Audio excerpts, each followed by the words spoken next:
शुरुआत हो गई है रात की और समय हो गई है मैथ के बाद की। मैं सौरभ तिवारी आप सभी विद्यार्थियों का अपने YouTube channel BT knowledge world पर बहुत बहुत स्वागत करता हूं और उम्मीद करता हूं आप सभी लोग स्वस्थ होंगे, मस्त होंगे, ज़बरदस्त होंगे, अपनी पढ़ाई लिखाई अपना अध्ययन कर रहे होंगे।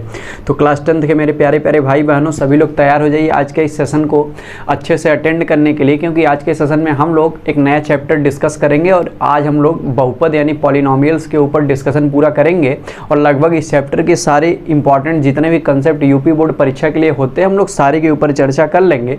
तो सेशन थोड़ा सा बड़ा होने वाला है, इसीलिए आप लोग धैर्य के साथ पूरा लेक्चर अटेंड करिएगा और फिर जब पूरा लेक्चर कंप्लीट हो जाएगा तो आपको समझ में आया नहीं समझ में आया सारी बातें कमेंट बॉक्स में ऑफलाइन जरूर हमें लिख के बताइएगा।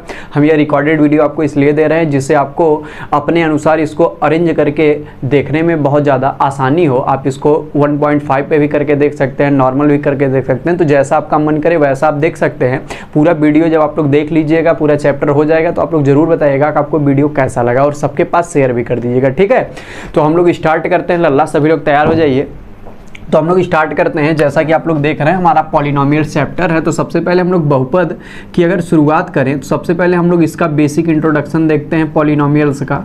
हम लोग सबसे पहले इसका बेसिक इंट्रोडक्शन देखते हैं, इसका हम लोग बेसिक इंट्रोडक्शन देखते हैं। तो अगर बेसिक इंट्रोडक्शन में देखा जाए तो सबसे पहले हम लोग इसकी लिटरल मीनिंग जानने का प्रयास करते हैं और यह शब्द कहाँ से आया हम लोग इसको जानने का प्रयास करते हैं। तो लल्ला आप लोग जैसा देख रहे हैं यहाँ पे पॉलिनोमियल्स शब्द लिखा गया है, पॉलिनोमियल्स शब्द लिखा गया है। तो इस पॉलिनोमियल शब्द की जो उत्पत्ति है यह सबसे पहले यूनानी भाषा के दो शब्दों से हुई है। यूनानी भाषा के दो शब्दों से हुई है। यूनानी भाषा के कौन कौन से दो शब्द हैं? पहला शब्द होता है हमारा पॉली, और पॉली का मतलब क्या होता है लल्ला? मेनी होता है। पॉली का मतलब क्या होता है? मेनी होता है।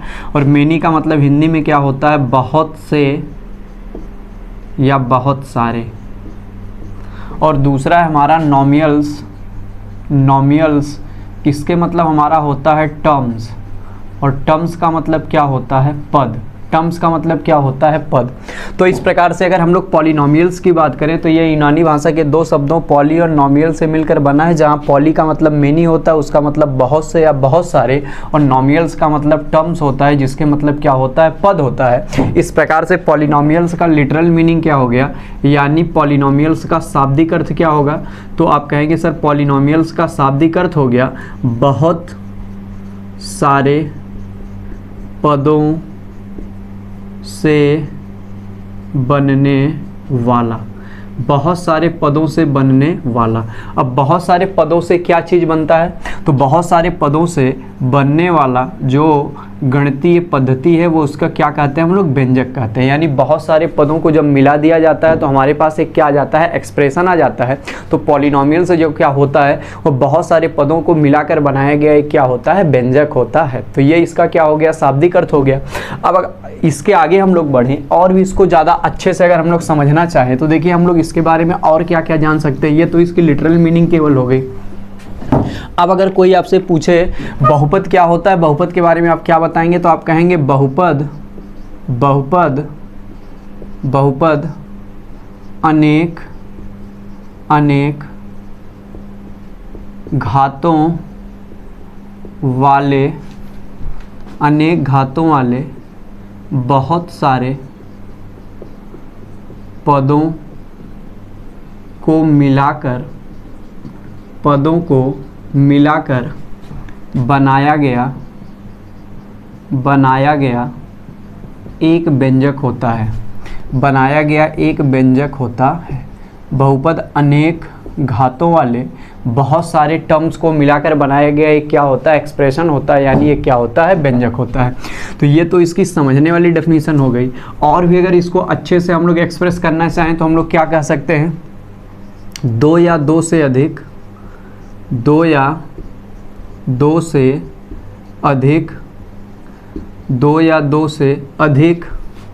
पदों के रूप में, दो या दो से अधिक पदों के रूप में पाए जाने वाले, दो या दो से अधिक पदों के रूप में पाए जाने वाले बीजीय व्यंजक को, दो या दो से अधिक पदों के रूप में पाए जाने वाले बीजीय व्यंजक को बहुपद कहा जाता है। बहुपद कहा जाता है। तो लल्ला अगर बहुपद की बात किया जाएगा उसको बहुपद कब कहेंगे, जब उसमें दो या दो से अधिक पद आपको दिखाई देंगे तो वो अपने आप में क्या हो जाएगा, एक बहुपद हो जाएगा। तो बहुपद होने का मतलब क्या होता है, बहु का मतलब क्या होता है, मेनी। और मेनी कब शुरू होता है, जब हमारे पास कम से कम 2 टर्म होते हैं या 2 से अधिक टर्म्स होते हैं तो हम लोग उसको क्या कह देते हैं, पॉलिनोमियल्स कह देते हैं, यानी क्या कह देते हैं, बहुपद कह देते हैं। अब तो ये हो गई इसकी सारी समझ वाली बातें और समझ वाली परिभाषाएं। लेकिन अगर कोई आपसे पूछ ले कि इसकी गणितीय परिभाषा क्या होती है, यानी इसकी मैथमेटिकल डेफिनेशन क्या होती है, तो अब हम लोग इसकी मैथमेटिकल डेफिनेशन देखते हैं, यानी हम लोग इसकी गणितीय परिभाषा देखते हैं, मैथमेटिकल डेफिनेशन देखते हैं। एमडी मीन्स क्या, मैथमेटिकल डेफिनेशन। मैथमेटिकल डेफिनेशन क्या होती है, मैथमेटिकल डेफिनेशन ये होती है, वह बीजीय व्यंजक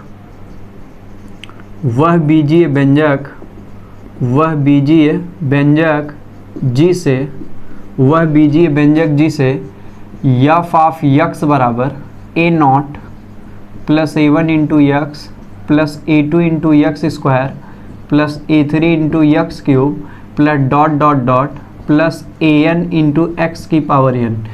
कोई भी ऐसा बीजीय व्यंजक जिसे एफ ऑफ यक्स बराबर a0 plus a1 into x plus a2 into x square plus a3 into x cube plus dot dot dot plus an into x की पावर n के रूप में व्यक्त किया गया हो, के रूप में व्यक्त किया गया हो, के रूप में व्यक्त किया गया हो, के रूप में लल्ला व्यक्त किया गया हो, के रूप में व्यक्त किया गया हो, जहाँ के रूप में व्यक्त किया गया हो जहाँ ऑल ऑफ का मतलब होता है सभी, a0 a1 a2 a3 dot dot an। यहाँ पे हमारा जो a0 है, a1 है, a2 है, a3 है, डॉट डॉट an है, ये सारे के सारे क्या है, कोफिशिएंट्स हैं। मतलब क्या, हिंदी में गुणांक हैं। और किसके गुणांक हैं, चरों के। तो जहाँ a0 a1 a2 a3 dot dot an चरों के गुणांक हैं, चरों के गुणांक हैं, चरों के गुणांक हैं। जहाँ a0 a1 a2 a3 dot dot an क्या है, चरों के गुणांक हैं। और जो गुणांक होते हैं वह हमेशा क्या होते हैं, रियल नंबर्स होते हैं। तो हम लोग लिख देंगे तथा सभी गुणांक वास्तविक संख्याएं हैं। तथा सभी गुणांक क्या हैं, वास्तविक संख्याएं हैं। तथा सभी गुणांक क्या है, वास्तविक संख्याएं हैं। सबसे पहली बात आपको ध्यान देना है, a0 से लेके an तक जितने भी आपको लिखे गए टर्म हैं, a0 से लेके an तक, ये सारे के सारे क्या हैं, कोफिशिएंट्स हैं, यानी गुणांक हैं। किसके गुणांक हैं, चरों के हैं। और सभी के सभी गुणांक क्या होते हैं, रियल नंबर्स होते हैं, यानी वास्तविक संख्याएं होती हैं। तो आपको ये गुणांक के बारे में समझ लेना है। और आपको क्या जानना है, स्टार करके आप लोग लिखेंगे, ध्यान से हमारी बातें समझेंगे। तो ये सारे कोफिशिएंट तो रियल हो गए।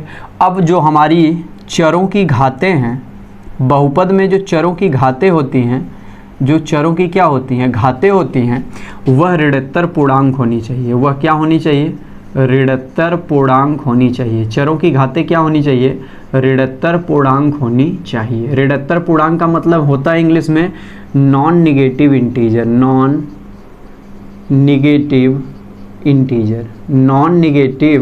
इंटीजर यानी ऋणात्तर पूर्णांक। नॉन निगेटिव इंटीजर कहने का मतलब क्या है, निगेटिव नहीं हो सकती और जीरो हो सकती हैं, और जीरो से बड़ा कोई भी इंटीजर हो सकती है। यानी जीरो और जीरो से बड़ा कोई भी इंटीजर हो सकती है, जो हमारी वेरिएबल्स की क्या होती हैं, पावर्स होती हैं। नॉन निगेटिव इंटीजर चाहे इसको कह दिया जाए अल्लाह, चाहे होल नंबर कह दिया जाए, दोनों सेम बातें होती हैं। तो जो हमारी घातें होती हैं उसको हम लोग चाहे नॉन निगेटिव इंटीजर कहें, चाहे हम लोग होल नंबर कहें, दोनों सेम बात होती है। तो हमारी जो घातें हैं वो क्या होनी चाहिए, ऋणात्तर पूर्णांक कह लीजिए, चाहे पूर्ण संख्या कह लीजिए, क्योंकि पूर्ण संख्या भी कहाँ से कहाँ तक होती है, जीरो से लेकर इनफाइनाइट तक। और नॉन निगेटिव इंटीजर्स भी कहां से कहां तक होते हैं, जीरो से लेकर इनफाइनाइट तक। तो ये हमारी जो घातें हैं चरों की, वह ऐसी होनी चाहिए। अब अगली बात आपको क्या ध्यान रखना है, कभी भी जो घातें हैं वह न तो ऋणात्मक हो सकती हैं, क्या नहीं हो सकती हैं, ऋणात्मक नहीं हो सकती हैं, और क्या नहीं हो सकती हैं, भिन्नात्मक नहीं हो सकती हैं, भिन्नात्मक नहीं हो सकती हैं, भिन्नात्मक नहीं हो सकती हैं, और कभी भी करड़ीगत नहीं हो सकती हैं, यानी करड़ी में नहीं हो सकती हैं। कौन सी चीज़ नहीं हो सकती है? जो घाते हैं, न तो ऋणात्मक हो सकती है, न तो भिन्नात्मक हो सकती है, न तो करड़ीगत हो सकती है। अगर करड़ी में वेरिएबल की पावर आपको दिखेगा, वेरिएबल दिखेगा, तभी भी वो पॉलिनोमियल्स नहीं होगा, और अगर भिन्नात्मक दिखेगा जो हमारा चर है तभी भी वो पॉलिनोमियल्स नहीं होगा, और अगर घातें ऋणात्मक है तभी भी वो पॉलिनोमियल्स नहीं होगा। कब होगा पॉलिनोमियल? जब हमारी जो घातें हैं वह नॉन निगेटिव इंटीजर अर्थात क्या होंगी? होल नंबर होंगे। हमारा कोफिशिएंट क्या होंगे? रियल नंबर होंगे। जो हमारी पावर्स होंगी वह क्या होंगी? होल नंबर या नॉन निगेटिव इंटीजर्स होंगी, और इस फॉर्म में लिखी हुई होनी चाहिए। क्या नहीं होनी चाहिए? निगेटिव, भिन्नात्मक और करड़ीगत नहीं होनी चाहिए। अगर कोई भी बीजीय व्यंजक, कोई भी अलजेब्रिक एक्सप्रेशन इस प्रकार की कंडीशन को फॉलो करता है तो उसको हम लोग क्या कह देते हैं? पॉलिनोमियल्स कह देते हैं। उम्मीद करते हैं आपको बहुपद की गणितीय परिभाषा और इसकी टर्म और कंडीशन समझ में आ गई होगी अच्छे से। अब आपको कोई भी दिक्कत पॉलिनोमियल के डेफिनेशन में नहीं होगी। अब कोई कहेगा सर कैसे हम लोग पहचान लेंगे कि ये पॉलिनोमियल है और ये पॉलिनोमियल नहीं? हम आपको कुछ एग्जांपल्स बताते हैं जिससे आपको समझ में आए कि कौन सा पॉलिनोमियल है और कौन सा पॉलिनोमियल नहीं है। हम आपको 3-4 एग्जाम्पल दे के दिखा रहे हैं, सब लोग जल्दी जल्दी समझें। अगर लिखा गया है एफ ऑफ एक्स बराबर x square plus 5x plus 6, अगर लिखा गया है एफ ऑफ एक्स बराबर x cube plus 4x square plus 5x minus 12, अगर लिखा गया है एफ ऑफ एक्स बराबर 3/4 इंटू एक्स की पावर 4 प्लस 2/7 इंटू एक्स की पावर 3 माइनस करड़ी में 3 into x square plus 2 into x और माइनस करड़ी में 17, ये लिखा गया है। अब लिखा गया है एफ ऑफ एक्स बराबर एक्स स्क्वायर प्लस 5 करड़ी में एक्स प्लस 6, और एक और एग्जांपल बता दे रहे हैं 5वां, एक्स क्यूब प्लस 2/3 एक्स की पावर 3/2 प्लस 8। हम लोग सबसे पहले इसमें देखते हैं कौन कौन सा पॉलिनोमियल्स है और कौन कौन सा पॉलिनोमियल्स नहीं है, और समझने का प्रयास करते हैं। अगर हम लोग लल्ला पहले वाले की बात करें तो इसमें आप लोग देखिए जितने भी कॉफिशिएंट्स हैं चरों के वे सारे के सारे रियल हैं। पहले वाले में देखिएगा तो एक्स स्क्वायर का गुणांक 1 है, यक्स का गुणांक 5 है और अचर पद क्या है? 6 है। तो सारे के सारे रियल हैं, ये कॉफिशिएंट भी रियल है और ये अचर पद भी क्या है? रियल है। अब दूसरी बात आप लोग देखिए, जो घाते हैं यहाँ चरों की वह सारी की सारी क्या हैं? पूर्ण संख्याएं हैं। देखिए यहाँ पे 2 है, यहाँ पे 1 है और यहाँ कुछ नहीं दिखाई दे रहा है, तो इंटू एक्स की पावर 0 हम लोग लगा सकते हैं 6 के साथ, यानी यहाँ पावर 0 है, यहाँ पावर 1 है, यहाँ पावर 2 है। तो सारी की सारी जो पावर है वह कैसी है? आप कहेंगे सर नॉन निगेटिव इंटीजर्स है, नॉन निगेटिव इंटीजर्स है यानी ऋणात्मक पूर्णांक है। तो इसका मतलब है जो हमारी सारी कंडीशन है पॉलिनोमियल की वह यहाँ पूरी हो रही है। तो इसीलिए जो पहला है, जो हमारा पहला एग्जाम्पल है, यह बहुपद है, तो बहुपद है तो इसको हम लोग सही कर देना है, यह पॉलिनोमियल है। दूसरे वाले पे आप लोग आइए, एफ एक्स बराबर x cube plus 4x square plus 5x minus 12, सारी के सारे कॉफिशिएंट रियल हैं और साथ ही साथ जो घाते हैं वह भी क्या है? नॉन निगेटिव इंटीजर है, न कोई भिन्नात्मक है और न ही कोई करड़ी में है और न ही घात कोई ऋणात्मक है। यहाँ जो माइनस है ये तो वास्तविक संख्या वाला माइनस है, क्योंकि ये कांस्टेंट टर्म है, तो कांस्टेंट टर्म तो माइनस में हो ही सकता है रियल में, सही। तो इसलिए हम लोग इसको भी क्या कह देंगे? पॉलिनोमियल कह देंगे, क्योंकि ये पॉलिनोमियल की सारी कंडीशन को फॉलो कर रहा है। तो पहला वाला भी बहुपद है, दूसरा वाला भी बहुपद है। तीसरे वाले पे आइए, 3/4 एक्स की power 4 plus 2/7 x cube minus करड़ी में 3x स्क्वायर प्लस 2x और माइनस करड़ी में 17। अब हमारे सभी भाई बहनों ध्यान से सुनिए, आप लोग आपको ये ध्यान देना है पहले वाले चर का कॉफिशिएंट 3/4 है, परिमेय संख्या है। जो चीज़ p/q के रूप में लिखी गई होती है वह परिमेय होती है और परिमेय संख्या भी वास्तविक होती है, तो ये भी कॉफिशिएंट वास्तविक है। 2/7 वाला भी वास्तविक है, माइनस फिर करड़ी में 3 लिखा गया है। तो जो हमारी अपरिमेय संख्याएं होती हैं हम लोग जानते हैं वह भी क्या होती है? हमारी वास्तविक संख्या ही होती है। तो ये वाली भी हमारे कॉफिशिएंट रियल है, ये वाला कॉफिशिएंट भी रियल है और ये तो रियल में नंबर ही लिखा गया है। तो इस प्रकार हमारे सारे कोफिशिएंट और जो कांस्टेंट टर्म है सारे के सारे क्या हैं, अपने आप में रियल नंबर्स हैं। तो ये वाला तो ठीक है। अब पावर हम लोग देख लेते हैं, x की पावर 4 ये वाली भी ठीक है, x की पावर 3 ये भी ठीक है, x की पावर 2 ये भी ठीक है, यहाँ x की पावर 1 ये भी ठीक है। तो सारी पावर्स भी हमारी बिल्कुल सही है जो डेफिनेशन कहती है। तो इसीलिए हमारा तीसरा एग्जाम्पल भी अपने आप में क्या है, एक पॉलिनोमियल है। तो उम्मीद करते हैं आपको ये पहला दूसरा तीसरा एग्जाम्पल समझ में आ गया होगा। अब हम लोग चौथे की बात कर रहे हैं। अगर लाला आप लोग चौथे में देखें तो यहाँ एक्स स्क्वायर और यहाँ कॉफिशिएंट 1 ये वाला तो ठीक है, लेकिन यहाँ पे कॉफिशिएंट 5 तो अच्छा है, लेकिन यहाँ करड़ी में x लिखा गया है और करड़ी में x का मतलब होता है x की पावर 1/2। करड़ी का मतलब क्या होता है, उस संख्या के ऊपर पावर क्या 1/2। तो यहाँ पे जब हम लोग इसका विस्तार करेंगे तो x की पावर 1/2 हो जाएगा। यानी यहाँ पे चर की जो घात है वह कैसी हो गई, भिन्नात्मक हो गई। और जैसे ही चर की घात भिन्नात्मक हो जाएगी वह हमारा पॉलिनोमियल्स नहीं हो सकता है। तो हमारा जो चौथा वाला एग्जाम्पल है इसको हम लोग कभी भी पॉलिनोमियल नहीं कह सकते हैं, क्योंकि यहाँ पे जो घात है वह कैसी हो गई, भिन्नात्मक हो गई। उम्मीद करते हैं समझ में आया होगा। आगे चलते हैं। पांचवें वाले एग्जाम्पल को अगर आप लोग देखें तो यहाँ पे भी x की जो पावर वह 3/2 है, और अगर 3/2 है तो इसका मतलब यह भिन्नात्मक हो गई घात। और जैसे ही घात भिन्नात्मक हो गई, कोई पूछेगा क्या यह व्यंजक पॉलिनोमियल हो सकता है, तो आप कहेंगे नो सर यह पॉलिनोमियल्स नहीं हो सकता है। तो इन 5 एग्जाम्पल्स के द्वारा आप लोग ये समझ पाए होंगे कि कब पॉलिनोमियल्स होगा और कब पॉलिनोमियल्स नहीं होगा। हम आपको एक एग्जांपल और भी बता दे रहे हैं, अगर घात ऋणात्मक हो जाएगी तभी भी पॉलिनोमियल नहीं होगा। कैसे, जैसे लिख दिया जाए x² + 5/x और +6। यहाँ पे अगर आप लोग देखें ध्यान से, पहला वाला टर्म x² लिखा गया है, बिल्कुल सही है, लेकिन जब 5/x है और नीचे से x को ऊपर हम लोग ले जाएंगे तो हो जाएगा 5 × x और पावर क्या हो जाएगा, -1 हो जाएगा। नीचे पावर +1 है, ऊपर जाके -1 हो जाएगी और प्लस क्या 6 है। अब देखिए हमारी जो चर है उसकी पावर क्या हो गई, ऋणात्मक हो गई। और जैसे ही चर की जो घात है वह ऋणात्मक हो गई, हम लोग जानते हैं वह पॉलिनोमियल्स नहीं हो सकता है। तो हमारा ये जो 6th वाला एग्जाम्पल है यह भी अपने आप में पॉलिनोमियल नहीं है। तो पहला पॉलिनोमियल है, दूसरा पॉलिनोमियल है, तीसरा पॉलिनोमियल है, लेकिन चौथा, पांचवा और छठवां पॉलिनोमियल नहीं है। अब हमें उम्मीद है कि आप लोग आइडेंटिफाई करके बता सकते हैं किसी को भी कि कब पॉलिनोमियल होगा और कब पॉलिनोमियल नहीं होगा। हम लोग इस बात को अच्छे से समझ पाए। अब हम लोग चैप्टर में आगे बढ़ते हैं। पॉलिनोमियल का हम सारा बेसिक ज्ञान हम लोग कर लिए, किसे कहते हैं, क्या डेफिनीशन होती है, क्या शाब्दिक अर्थ होता है, किस भाषा से बना है और इसके क्या एग्जाम्पल्स हो सकते हैं और क्या नहीं हो सकते हैं। अब लल्ला हम लोग आगे बढ़ते हैं। पॉलिनोमियल की बातों को जानने के बाद अब हम लोग आगे देखते हैं, हम लोग समझते हैं बहुपद की कोटि क्या होती है। बहुपद की कोटि क्या होती है, यानी इसका ऑर्डर क्या है, इसका ऑर्डर क्या है, बहुपद की कोटि क्या है, हम लोग इसको समझते हैं। बहुपद की कोटि क्या है, बहुपद की कोटि से आप क्या समझते हैं, हम लोग ऑर्डर अब समझने जा रहे हैं। सब लोग ध्यान से हमारी बात समझेंगे। तो अगर आपके पास या आपके सामने कोई पॉलिनोमियल लिखा गया रहे तो उस पॉलिनोमियल में जो सबसे बड़ी पावर होती है, जो पॉलिनोमियल की सबसे बड़ी पावर होती है, वह उतने ही घात का, वह उतने ही कोटि का क्या कहा जाता है, पॉलिनोमियल कहा जाता है। तो बहुपद की कोटि क्या होती है, किसी दिए गए बहुपद में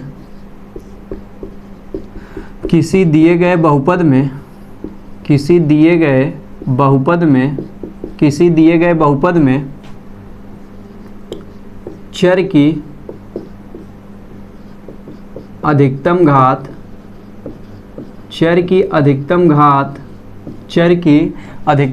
किसी दिए गए बहुपद में चर की अधिकतम घात उस बहुपद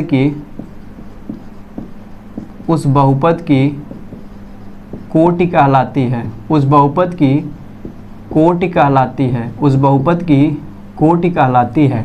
यानी किसी भी पॉलिनोमियल्स का ऑर्डर क्या होता है, कोटि क्या होता है, उसमें जो मैक्सिमम पावर प्रयोग की गई होती है, जो मैक्सिमम पावर वाला टर्म होता है वही उसके लिए क्या बन जाता है, कोटि बन जाता है। तो किसी बहुपद की जो चर की अधिकतम घात होती है उस बहुपद की कोटि कोटि कहलाती है, ऑर्डर कहलाती है। जैसे अगर आपके सामने लिख दिया जाए f ऑफ x बराबर x² + 1, यहाँ पे चर की अधिकतम घात क्या है, तो आप कहेंगे सर 2 है। तो इसका मतलब इस बहुपद की कोटि यानी इस बहुपद का ऑर्डर क्या है, तो आप कहेंगे सर 2 है।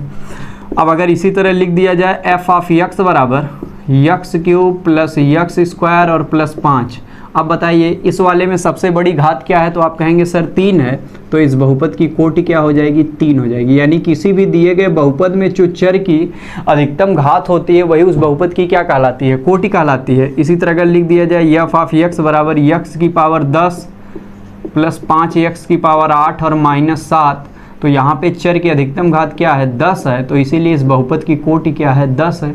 तो बहुपद की कोटि का तात्पर्य क्या है, बहुपद की कोटि से तात्पर्य है कि किसी भी दिए गए बहुपद में जो चर की अधिकतम घात होती है वही उस बहुपद की क्या कहलाती है, कोटि कहलाती है, यानी ऑर्डर कहलाती है। अब अगर यही कह दिया जाए बहुपद की घात क्या होती है लल्ला, यही अगर आपसे पूछ लिया जाए बहुपद की घात क्या होती है, बहुपद की घात क्या होती है, बहुपद की घात से आप क्या समझते हैं, तो किसी भी दिए गए बहुपद में प्रयुक्त सबसे उच्चतम कोटि का जो पद होता है, जो सबसे उच्चतम कोटि का जो सबसे उच्चतम कोटि का पद होता है उसका जो घातांक होता है वही उसकी क्या कहलाती है, घात कहलाती है। तो इसका मतलब परिभाषा क्या लिख देंगे, किसी दिए गए बहुपद में, किसी दिए गए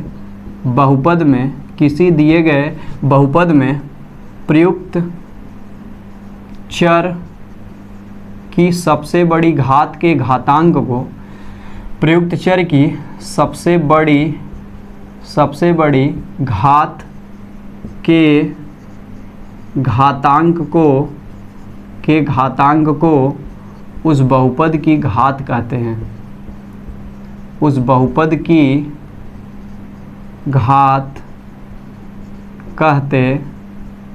बहुपद की घात कहते हैं। किसी भी दिए गए बहुपद में प्रयुक्त चर की सबसे बड़ी घात के जो घातांक को उस बहुपद की क्या कह देते हैं, घात कह देते हैं। कैसे आप लोग इस बात को समझेंगे, जैसे अगर लिख दिया जाए एफ ऑफ एक्स बराबर एक्स स्क्वायर प्लस 5x और प्लस 6, तो लल्ला आप लोग यहाँ पे देख रहे हैं x की पावर 2 भी है और x की पावर 1 भी है इसमें, लेकिन सबसे बड़ी घात कौन सी है, आप कहेंगे सर सबसे बड़ी घात वाला क्या हमारे पास 2 है, तो घातांक क्या हमारा 2 है, तो इस बहुपद की घात क्या हो जाएगी, 2 हो जाएगी। यानी सबसे बड़े जो चर की पावर होती है उसका जो इंडिसेस होता है वही उसके लिए क्या कहलाती है, वही उसके लिए कहलाता है घातांक, जो होता है वही उस बहुपद की क्या कहलाती है, घात कहलाती है। तो यहाँ पे सबसे बड़ी जो घातांक है वह 2 है, इसीलिए इस बहुपद की घात क्या हो जाएगी, 2 हो जाएगी। अच्छा, अगर इसकी कोई कोटि पूछ देगा तभी भी क्या हो जाएगा, 2 हो जाएगा। क्यों, क्योंकि इसमें सबसे बड़ी घात क्या प्रयोग की गई है, 2 प्रयोग की गई, तो इसकी कोटि भी 2 है और इसकी घात भी क्या है, 2 है। तो बहुपद की कोटि क्या होती है, किसी भी दिए गए बहुपद में चर की अधिकतम घात उस बहुपद की कोटि कहलाती है। यानी ये प्रथम कोटि का हो गया या तृतीय कोटि का हो गया या 10 कोटि का हो गई। इसी तरह घात क्या होगी, जो सबसे बड़ी घात की घातांक रहेगा वही उसकी क्या कहलाती है, घात कहलाती है। तो यहाँ पे इससे घात क्या आ गई, 2 आ गई। अगर एफ ऑफ एक्स बराबर एक्स क्यूब माइनस 1 लिख दिया जाएगा तब इस बहुपद की घात क्या आ जाएगी, 3 आ जाएगी, क्योंकि अब सबसे बड़े चर की घात का घातांक क्या है, 3 है, तो यहाँ पे इसका घात क्या हो जाएगा, 3 हो जाएगा। तो उम्मीद करते हैं आपको बहुत अच्छे से ये सारी बातें समझ में आ गई होंगी। कोटि और घात आप आराम से निकाल सकते हैं। ये प्रथम कोटि का बहुपद है, ये तृतीय कोटि का है, ये 10वें कोटि का बहुपद है। इसी तरह यह इसकी घात 2 है, इसकी घात 3 है। तो जो सबसे बड़ा चर का आपको घातांक मिले वह आपकी घात बन जाती है, और जो सबसे बड़ी चर होती है, चर की घात होती है, वो आपकी क्या बन जाती है, कोटि बन जाती है। हम लोग यहाँ से अब आगे चलते हैं। बहुपद की कोटि को और बहुपद की घात को हम लोग बहुत अच्छे से यहाँ समझ लिए। उम्मीद करते हैं आप लोग समझ में आ गया होगा। अब हम लोग यहाँ से अगर आगे बढ़े लल्ला, तो हम लोग पढ़ते हैं बहुपद के प्रकार। हम लोग बहुपद के प्रकार देखते हैं, टाइप्स ऑफ पॉलिनोमियल्स देखते हैं, टाइप्स ऑफ पॉलिनोमियल्स देखते हैं, टाइप्स ऑफ पॉलिनोमियल्स देखते हैं। तो अगर हम लोग नॉर्मली बहुपद के प्रकार की बात करें, अगर हम लोग बहुपद के प्रकार की बात करें तो देखिए बहुपद के प्रकार निम्नलिखित रूप में पाए जाते हैं। सबसे पहला होता हमारा रैखिक बहुपद, सबसे पहला हमारा होता है रैखिक बहुपद, जिसको हम लोग लीनियर पॉलिनोमियल कहते हैं, लीनियर पॉलिनोमियल रैखिक बहुपद।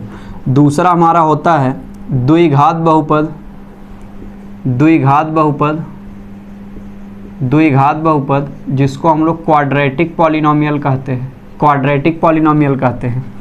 तीसरा हमारा होता है त्रिघात बहुपद, त्रिघात बहुपद, जिसको हम लोग क्यूबिक पॉलिनोमियल कहते हैं। और चौथा हमारा होता है चतुर्थघात बहुपद, चतुर्थघात बहुपद, जिसको हम लोग बाई क्वाड्रेटिक पॉलिनोमियल कहते हैं, बाई क्वाड्रेटिक पॉलिनोमियल कहते हैं। तो इस प्रकार से हमारे पास टोटल 4 प्रकार के बहुपद हैं।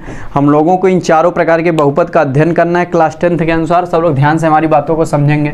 सबसे पहले हम लोग रैखिक बहुपद की बात करते हैं। रैखिक बहुपद का तात्पर्य होता है कोई भी ऐसा दिया गया बहुपद जिसमें चर की अधिकतम घात क्या होती है, 1 होती है। तो जब किसी भी दिए गए बहुपद में चर की अधिकतम घात 1 होती है तो उसको हम लोग रैखिक बहुपद के नाम से जानते हैं।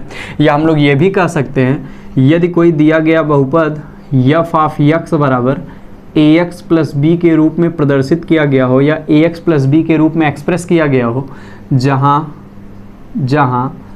a नॉट इक्वल टू 0 हो और all of A B belongs to क्या हो, रियल नंबर हो, तो इस प्रकार के बहुपद को हम लोग क्या कह देते हैं, रैखिक बहुपद। कोई भी ऐसा बहुपद जिसमें चर की अधिकतम घात 1 होती है, या इसको गणितीय रूप में कह सकते हैं कोई भी ऐसा बहुपद जिसे f ऑफ x बराबर ax प्लस बी के रूप में व्यक्त किया गया हो, जहां a नॉट इक्वल टू 0 और all of A B belongs to real number हो, तो ऐसे बहुपद को रैखिक बहुपद कहते हैं। जैसे एग्जाम्पल के रूप में अगर f ऑफ x बराबर लिख दिया जाए 2x plus 3, f of x बराबर लिख दिया जाए 3x minus 4, f of x बराबर लिख दिया जाए 4x प्लस 17, तो यहाँ पे हम लोग देख रहे हैं सभी में x की अधिकतम घात क्या है, 1 है, और x की अधिकतम घात 1 होने के साथ साथ यह ax प्लस b के फॉर्म में भी लिखा गया है। इसीलिए ये सारे के सारे एग्जाम्पल किसके हैं, रैखिक बहुपद के हैं। अब हम लोग चलते हैं द्विघात बहुपद।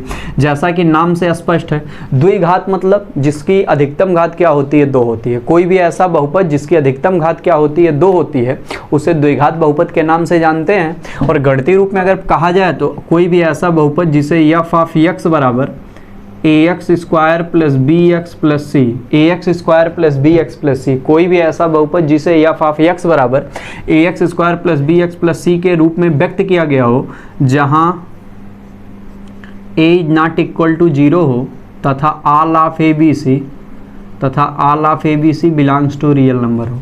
कोई भी ऐसा बहुपद जिसे f ऑफ x बराबर ax square plus bx plus c के टर्म में व्यक्त किया गया हो, जहां a का मान 0 के बराबर न हो और a b c real number हो, उसको हम लोग क्या कह देते हैं, द्विघात बहुपद। कोई लड़का सोचे सर यहाँ पे रैखिक वाले में a का मान 0 के बराबर क्यों नहीं हो सकता, क्योंकि लल्ला अगर यहाँ a का मान 0 हो जाएगा तो ये टर्म खत्म हो जाता है, और जैसे ही x वाला टर्म खत्म हो जाएगा वह रैखिक ही नहीं रह जाएगा। तो रैखिक बहुपद के अस्तित्व के लिए a का मान 0 के बराबर नहीं हो सकता है। उसी प्रकार यहाँ पे a की वैल्यू अगर 0 हो जाएगी तो यह x स्क्वायर वाला टर्म खत्म हो जाएगा, और जैसे ही ये वाला टर्म खत्म हो जाएगा यह लीनियर बच जाएगा, जबकि हमें क्वाड्रेटिक चाहिए। तो क्वाड्रेटिक के एग्जिस्टेंस के लिए a का मान 0 नहीं होना चाहिए।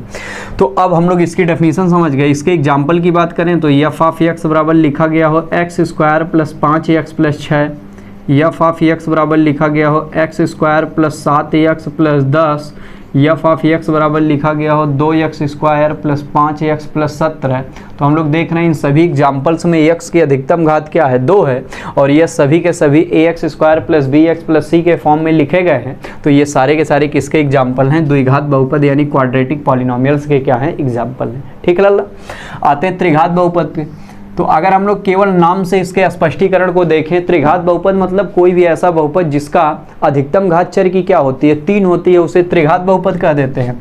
तो अगर हम लोग डेफिनेशन की बात करें, अगर कोई भी बहुपद f ऑफ x बराबर ax cube plus bx square plus cx plus d, कोई भी ऐसा बहुपद जिसे f ऑफ x बराबर ax cube plus bx square plus cx plus d के रूप में व्यक्त किया गया हो, उसे हम लोग क्या कह देते हैं, क्यूबिक पॉलिनोमियल कह देते हैं। जहां क्राइटेरिया क्या होती है, फिर से a का मान 0 के बराबर नहीं हो सकता, और all of a b c d belongs to क्या होना चाहिए, रियल नंबर होना चाहिए। तो अधिकतम घात 3 हो और वह ax cube plus bx square plus cx plus d के फॉर्म में लिखा गया हो, तो इसको क्या कहते हैं, क्यूबिक पॉलिनोमियल कहते हैं। a का मान 0 के बराबर नहीं होना चाहिए और a b c d सभी रियल होनी चाहिए। जैसे f ऑफ x बराबर लिख दिया जाए x cube plus 5x square plus 6x और प्लस 8। यह देखिए ax cube plus bx square plus cx plus d के टर्म में लिखा गया है, और यहाँ पे अधिकतम घात 3 है, इसीलिए यह कैसा पॉलिनोमियल है, क्यूबिक पॉलिनोमियल है। और इसी तरह एक और एग्जांपल आपको बता दे रहे हैं, 2x cube plus 7x square plus 12x और प्लस 19, यह भी एक क्या है, क्यूबिक पॉलिनोमियल है, क्योंकि यह पूरी क्राइटेरिया को फॉलो कर रहा है। आगे चलते हैं हम लोग। चतुर्थ घात बहुपद की अगर बात करें, कोई भी ऐसा बहुपद जिसमें प्रयुक्त किए गए चर की अधिकतम घात कितना होती है, 4 होती है, उसे हम लोग चतुर्थ घात बहुपद कहते हैं। और गणितीय रूप में अगर कहा जाए, कोई भी ऐसा बहुपद जिसे एफ ऑफ एक्स बराबर ax की power 4 bx cube cx square plus dx plus E, कोई भी ऐसा बहुपद जिसे एफ ऑफ एक्स बराबर a इंटू एक्स की power 4 plus b into x की power 3 plus C x square plus D x plus E के रूप में व्यक्त किया गया हो, जहां a नॉट इक्वल टू 0 हो तथा all of A B C D E belongs to real number हो, all of A B C D E belongs to क्या हो, रियल नंबर हो, तो ऐसे पॉलिनोमियल को हम लोग बाई क्वाड्रेटिक पॉलिनोमियल यानी चतुर्थ घात बहुपद के नाम से क्या करते हैं, जानते हैं। अगर एग्जाम्पल की बात किया जाए तो एफ ऑफ एक्स बराबर 2x की पावर 4 3x की power 3 plus 3x square plus 6x और प्लस 9, यह आप लोग अगर ध्यान से देखें तो यह एक कैसा है, चतुर्थ घात बहुपद है, क्योंकि अधिकतम घात 4 है और ये अपने मानक रूप में क्या है, लिखा गया है, अपने जनरल फॉर्म में लिखा गया है। तो अगर कभी पूछ दिया जाए रैखिक बहुपद का जनरल फॉर्म बताओ यानी व्यापक रूप बताओ, तो आप एफ एक्स बराबर ए एक्स प्लस बी बताएंगे। द्विघात बहुपद का अगर पूछा जाए तो आप A x square plus B x plus C बताएंगे, सब एफ एक्स बराबर। और अगर त्रिघात बहुपद का पूछा जाए तो एफ एक्स बराबर A x cube plus B x square plus C x plus D बताएंगे। उसी प्रकार चतुर्थ घात का अगर पूछा जाएगा तो आप ए एक्स की power 4 plus B x cube plus C x square plus D x plus E बताएंगे। और ये सब इसके एग्जाम्पल्स हैं। उम्मीद करते हैं आपको सारे के सारे जो बहुपद के प्रकार है वह समझ में आ गए होंगे। अब आपको यहाँ से कभी भी कोई भी दिक्कत नहीं होगी। हम लोग अब यहाँ से आगे बढ़ते हैं।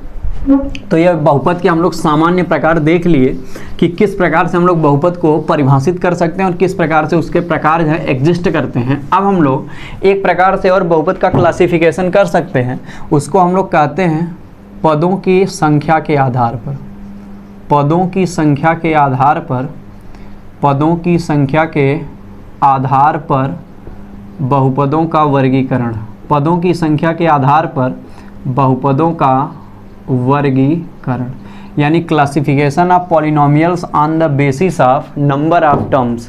तो नंबर ऑफ टर्म्स के आधार पे कि उस दिए गए बहुपद में कितने पद एग्जिस्ट करते हैं, उसके आधार पे भी हम लोग बहुपदों का क्या कर सकते हैं, क्लासिफिकेशन कर सकते हैं, उसके प्रकारों को देख सकते हैं। तो हम लोग पदों के आधार पे देखते हैं। तो पदों के आधार पे सबसे पहला कौन सा होता है, सबसे पहला होता है एक पदी बहुपद।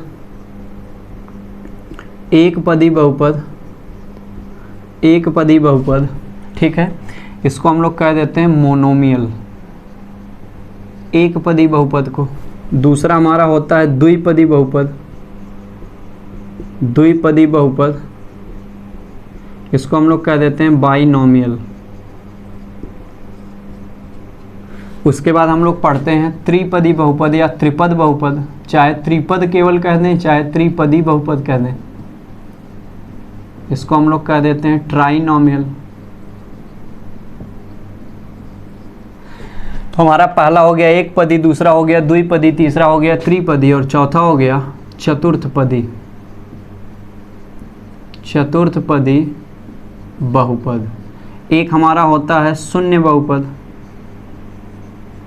शून्य बहुपद, जीरो पॉलिनोमियल। चलिए हम लोग एक एक के ऊपर चर्चा करते हैं, सब लोग जल्दी जल्दी समझे सब बातों को।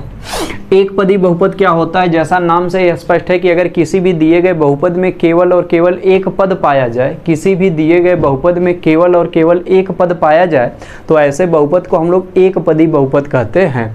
तो जब किसी भी दिए गए बहुपद में केवल एक पद पाया जाए, केवल एक पद पाया जाए, यदि किसी दिए गए बहुपद में केवल एक पद पाया जाए तो उसको एक पदी बहुपद कहते हैं। जैसे अगर लिख दिया जाए एफ ऑफ एक्स बराबर एक्स, या लिख दिया जाए एफ ऑफ एक्स बराबर एक्स स्क्वायर, या लिख दिया जाए एफ ऑफ एक्स बराबर 3x क्यूब, तो आप लोग यहाँ पे देख रहे हैं कि यहाँ पे एफ ऑफ एक्स बराबर एक्स में एक टर्म एक्स यूज किया गया है, एफ ऑफ एक्स बराबर एक्स स्क्वायर में एक टर्म एक्स स्क्वायर यूज किया गया है, एफ ऑफ एक्स बराबर 3x क्यूब में एक टर्म 3x क्यूब यूज किया गया है। तो लल्ला जब भी किसी भी दिए गए बहुपद में केवल और केवल एक पद पाया जाता है तो उसको हम लोग क्या कह देते हैं, मोनोमियल यानी एक पदी बहुपद कह देते हैं।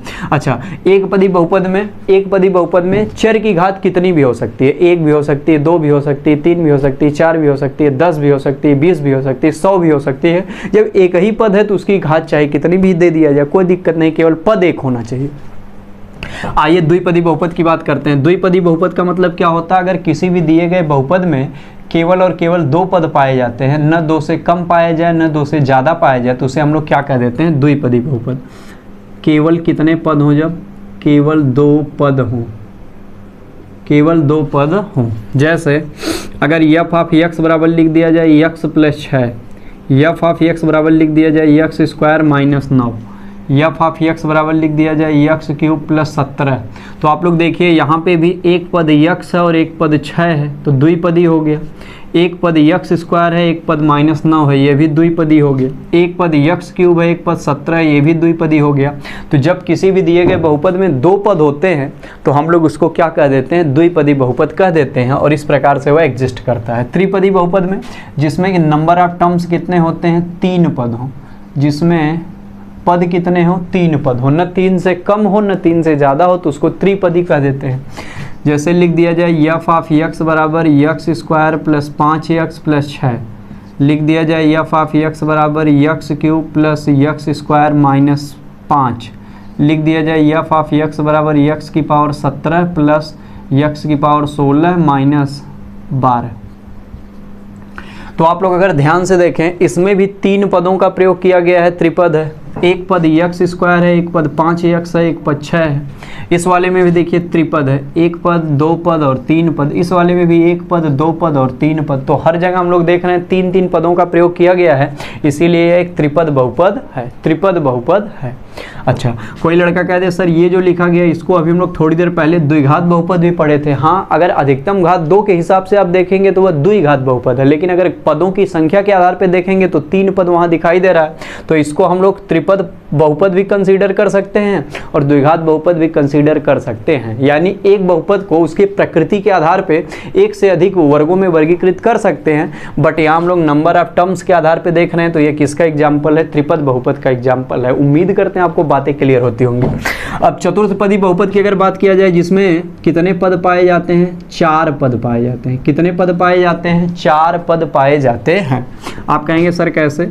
अगर यफ ऑफ एक्स बराबर लिखा गया हो x square plus x square, यहाँ यक्स क्यूब कर देना है, x cube plus x square plus 5x plus 6। आप कहेंगे यस सर यहाँ पे कुल मिला के 4 टर्म हैं, 1 2 3 और 4। तो इस प्रकार से अगर हमारे पास 4 टर्म हो जाएंगे तो चतुर्थपदी बहुपद हो जाएगा। और भी हम लोग देख लेते हैं, यक्स की पावर 7 प्लस यक्स की पावर 5 माइनस 2x प्लस 7, यहाँ पे भी कुल मिला के 4 टर्म लिखे गए हैं, तो ये चतुर्थपदी बहुपद है। अब शून्य बहुपद की अगर बात करें, अगर शून्य बहुपद की बात करें तो अगर कोई भी ऐसा बहुपद दिया गया हो, जीरो पॉलिनोमियल्स क्या होता है? अगर कोई भी ऐसा पॉलिनोमियल दिया गया होता है जिसके प्रत्येक पद का जो कोफिशिएंट होता है वह 0 होता है। अगर हर पद का कोफिशिएंट 0 होगा तो इसका मतलब वह क्या हो जाएगा? शून्य बहुपद। क्योंकि अगर कोफिशिएंट 0 हो जाएगा तो उसका गुणा किसी भी वेरिएबल में करेंगे, टोटल टर्म क्या आएगा? 0 आएगा, तो कुल मिलाकर उसका रिजल्टेंट क्या आ जाएगा? 0 आ जाएगा। इसीलिए इसको हम लोग शून्य बहुपद कह देते हैं। जैसे अगर लिख दिया जाए, शून्य बहुपद क्या होता है? जब प्रत्येक पद, जब कोई ऐसा बहुपद हो कि उसके प्रत्येक पद का जो गुणांक हो वह शून्य हो, प्रत्येक पद का गुणांक क्या हो? शून्य हो। The coefficient of the all terms is 0, that polynomial is called zero polynomial. जैसे अगर लिख दिया जाए यफ ऑफ एक्स बराबर 0 into x square plus 0 into x plus 0, तो देखिए यहाँ एक्स स्क्वायर का भी कोफिशिएंट 0 है, यहाँ एक्स का भी कोफिशिएंट 0 है, यहाँ अचर पद भी 0 है, तो कुल मिला के इसका मतलब यह क्या है? 0 है। तो यह अपने आप में क्या हो गया? शून्य बहुपद हो गया। ऐसे अगर लिख दिया जाए यफ ऑफ एक्स बराबर 0 इंटू एक्स प्लस 0, तो आप कहेंगे सर इसका मतलब ओवरऑल यह क्या है? 0 है। तो जब किसी भी बहुपद को इस प्रकार लिखा जाए कि उसके सारे जो कोफिशिएंट्स हैं और जो उसका अचर पद है सब शून्य हो जाए, तो ऐसे बहुपद को हम लोग क्या कह देते हैं? शून्य बहुपद कह देते हैं, शून्य बहुपद कह देते हैं। अब लल्ला अगर शून्य बहुपद है उसके साथ हम लोग कोई भी वेरिएबल अगर लिख दें तो उसका कोई अंतर नहीं आएगा, क्योंकि परिणामी हमारा 0 हो जाएगा। इसीलिए नोट में रखिएगा, शून्य बहुपद, शून्य बहुपद, शून्य बहुपद की जो घात है वह परिभाषित नहीं होती है, क्योंकि हम लोग इसके साथ कोई भी वेरिएबल की पावर अटैच कर सकते हैं। तो शून्य बहुपद की घात परिभाषित नहीं होती है, आप लोग इस बात को ध्यान रखेंगे। शून्य बहुपद की घात परिभाषित नहीं होती है, क्योंकि हम लोग चाहे एक्स स्क्वायर लगा दें, चाहे एक्स की पावर 100 लगा दें, आगे अगर 0 रहेगा तो मल्टीप्लाई 0 से होकर टोटल 0 हो जाएगा। इसीलिए इसकी घात जो है वह परिभाषित नहीं होती है, किसकी? शून्य बहुपद की। अब एक बहुपद और हमारे पास है, अचर बहुपद, अचर बहुपद, अचर बहुपद, constant polynomial, CP, constant polynomial. हमारा कांस्टेंट पॉलिनोमियल क्या होता है? जब कोई इस प्रकार का बहुपद दिया गया होता है जिसके बराबर कोई वास्तविक संख्या लिखी गई होती है, चाहे वास्तविक संख्या ऋणात्मक हो, चाहे धनात्मक हो, चाहे भिन्नात्मक हो, चाहे कर्णीगत हो, किसी भी प्रकार की हो, बट उसके बराबर जो लिखा गया हो fx बराबर वह एक रियल नंबर हो, तो उसको हम लोग क्या कह देते हैं? कांस्टेंट पॉलिनोमियल कह देते हैं। इसका मतलब चाहे fx बराबर 3 लिखा गया हो, चाहे fx बराबर -4 लिखा गया हो, चाहे fx बराबर 2/3 लिखा गया हो, चाहे fx बराबर कर्णी में 3 लिखा गया हो, तो चाहे कांस्टेंट धनात्मक हो, चाहे ऋणात्मक हो, चाहे भिन्नात्मक हो, चाहे कर्णीगत हो, लेकिन अगर fx के बराबर कोई रियल नंबर लिखा गया हो तो हम लोग उस प्रकार के पॉलिनोमियल को अचर पॉलिनोमियल यानी कांस्टेंट पॉलिनोमियल के नाम से जानते हैं। तो यह हो गई पदों की संख्या के आधार पर हमारे सारे प्रकार के जो बहुपद होते हैं उसके बारे में हम लोग चर्चा कर लिए। तो उम्मीद करते हैं आपको सब कुछ समझ में अच्छे से आ गया होगा। अब आपको कभी भी कोई समस्या नहीं होगी। और अगर यहाँ पे अचर बहुपद के लिए बात किया जाए तो जो अचर बहुपद की घात होती है, जो अचर बहुपद की घात होती है, क्योंकि इसमें कांस्टेंट टर्म ही हमेशा लिख सकते हैं, तो अचर बहुपद की जो घात होती है वो हमेशा शून्य होती है। अचर बहुपद की घात क्या होती है? शून्य, क्योंकि 3 के साथ हम लोग 3 × x की पावर 0 लगा देंगे, -4 के साथ हम लोग x की पावर 0 लगा देंगे, 2/3 के साथ x की पावर 0 लगा देंगे, कर्णी में 3 के साथ x की पावर 0 लगा देंगे। यानी अचर बहुपद की घात हमेशा शून्य होती है और शून्य बहुपद की घात परिभाषित नहीं होती है। ये दोनों बातें मस्तिष्क में अच्छे से रखिएगा। तो ये टोटल हमारा क्लासिफिकेशन हो गया, बहुपद का क्लासिफिकेशन कंप्लीट हो गया। अब हम लोग इसमें आगे बढ़ते हैं। अब अगर हम लोग चैप्टर में आगे बढ़े बहुपद वाले, तो लाला ध्यान से अब सुनिएगा हम लोग क्या पढ़ने जा रहे हैं। अब हम लोग पढ़ने जा रहे हैं बहुपद के शून्यक, बहुपद के शून्यक। कभी कभी हम लोग इसको बहुपद के मूल भी कह देते हैं, कभी कभी बहुपद के हल भी कह देते हैं। तो चाहे हम लोग कहें जीरोज ऑफ पॉलिनोमियल, चाहे हम लोग कह दें रूट ऑफ पॉलिनोमियल, चाहे हम लोग कह दें सॉल्यूशन ऑफ पॉलिनोमियल, ये तीनों एक दूसरे के समानार्थी होते हैं, यानी इन तीनों का मतलब एक होता है। तो बहुपद के शून्यक मूल या हल का क्या मतलब है? अगर f(x) के बराबर आपको कोई बहुपद दिया गया है तो उस बहुपद में वेरिएबल प्रयोग किया रहेगा। तो उस वेरिएबल में जो वेरिएबल वहाँ लिखा गया है उसके जगह पे ऐसी कौन सी रियल वैल्यू रख दी जाए जिससे वह जो पॉलिनोमियल है वह शून्य हो जाए। तो जो वेरिएबल की वैल्यू रखने पर उस पॉलिनोमियल का मान शून्य होता है, वही वेरिएबल का जो मान होता है उसके लिए शून्यक या मूल या हल कहलाता है। तो इसकी डेफिनेशन क्या हो गई? किसी बहुपद में प्रयुक्त चर के वे मान यानी वेरिएबल्स के वे मान जिन पर उस बहुपद का मान शून्य हो जाता है, जिन पर उस बहुपद का मान शून्य हो जाता है, जिन पर उस बहुपद का मान शून्य हो जाता है, जिन पर उस बहुपद का मान शून्य हो जाता है, उस बहुपद के मूल कहलाते हैं। उस बहुपद के मूल कहलाते हैं, उस बहुपद के मूल कहलाते हैं। तो अगर किसी भी बहुपद में प्रयुक्त जो चर हैं उसके जगह पे कोई ऐसी वैल्यू रख दी जाए जिसके रखने पर उस बहुपद का मान क्या हो जाता है? शून्य हो जाता है, तो वही उस बहुपद के क्या कहलाते हैं? मूल कहलाते हैं। जैसे आप लोग समझिए, अगर f(x) बराबर लिखा गया हो x - 1, तो आप कहेंगे सर अगर इसमें हम लोग x बराबर +1 रख दें तो f1 का मान क्या हो जाएगा? 1 - 1 0 हो जाएगा। यानी x बराबर 1 रखने पर बहुपद का मान क्या हो जा रहा है? 0 हो जा रहा है। इसीलिए x बराबर 1 जो है इस बहुपद का क्या है? शून्यक है, या इस बहुपद का क्या है? मूल है, या इस बहुपद का क्या है? हल है। ये तीनों में से कोई शब्द प्रयोग करिए, कोई दिक्कत नहीं। दूसरा एग्जाम्पल देखिए, अगर f(x) बराबर लिखा गया हो x² - 4। अब अगर हम लोग इसमें x बराबर चाहे +2 रख दें चाहे -2 रख दें, क्योंकि +2 का वर्ग भी 4 होगा और -2 का वर्ग भी +4 होगा। तो x बराबर +-2 रखने पर इसका मान क्या हो जाएगा? शून्य प्राप्त हो जाएगा, चाहे +2 रखा जाए चाहे -2 रखा जाए। तो इसलिए यह x बराबर +2 और x बराबर -2 को चाहे हम लोग शून्यक कह दें, चाहे हम लोग हल कह दें, चाहे हम लोग मूल कह दें, तीनों में से हम लोग कुछ भी कह सकते हैं। तो ये आपको समझ में आया होगा कि किसी भी दिए गए पॉलिनोमियल में x के जगह पे यानी वेरिएबल के जगह पे जो भी रखने पर उसका मान शून्य हो जाएगा, वही x के मान या अर्थात वेरिएबल्स के मान उस बहुपद के क्या कहलाते हैं? शून्यक कहलाते हैं। अब हम लोग यहाँ से आगे बढ़ते हैं। हम लोग यहाँ से आगे बढ़ते हैं। जब हम लोग बहुपद के शून्य के बारे में चर्चा कर लिए तो आपको हम यहीं एक बात इंपॉर्टेंट बता दे रहे हैं, स्टार करके चलो कॉपी पे लिख लीजिएगा। जिस बहुपद की अधिकतम घात जितनी होती है उसके उतने ही शून्यक होते हैं। जिस बहुपद की अधिकतम घात जितनी होती है, जिस बहुपद की अधिकतम घात जितनी होती है, जिस बहुपद की अधिकतम घात जितनी होती है, जिस बहुपद की अधिकतम घात जितनी होती है उस बहुपद के उतने ही, उस बहुपद के उतने ही मूल होते हैं। उस बहुपद के उतने ही मूल होते हैं। उस बहुपद के उतने ही मूल होते हैं। जिस बहुपद की अधिकतम घात जितनी होती है उस बहुपद के उतने ही मूल होते हैं। जैसे पहला, अगर आपका रैखिक बहुपद है, अगर आपका रैखिक बहुपद है कौन सा, fx बराबर ax प्लस बी वाला, जिसमें x की अधिकतम घात 1 हो। यहाँ पे x की अधिकतम घात क्या है, 1 है, इसलिए इसमें कितने मूल होंगे, 1 मूल होंगे।